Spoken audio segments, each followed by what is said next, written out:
வர எத்தனை வர வெயிட் பண்ணுங்க. ஏய் என்னடி இது இஷ்டத்துக்கு போய் நிக்குது. கசம இட்லி ஊத்திலாமா? பாத்திரம் நீ கழுவுறியா? ஐயோ நம்மளால முடியாது. நீ ஏன் கவலைப்படுற? டப்பா ஃபுல்லா மாவு இருக்குதுல்ல, எவ்வளவு தோசை வேணாலும் ஊத்தலாம். ஓ ஏய் அடுத்தது யாருக்கு தோசை வேணும் கேளுப்பா. அடுத்தது யாருக்குப்பா தோசை? எனக்கு ஒரு தோசை.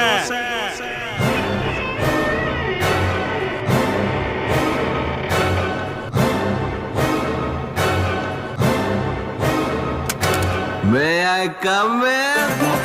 அவ்வளோ பெரிய கேங்ஸ்டரா? கேங்க கூட்டிட்டு வரவன் கேங்ஸ்டர், ஒத்தையா வரவன் மான்ஸ்டர். நார்மலாவே 40 தோசை சாப்பிடுவான். கறி குழம்பா பண்றீங்க? இதுக்கு மேல உயிரோட இருந்தா தோசை சுடுங்கடா.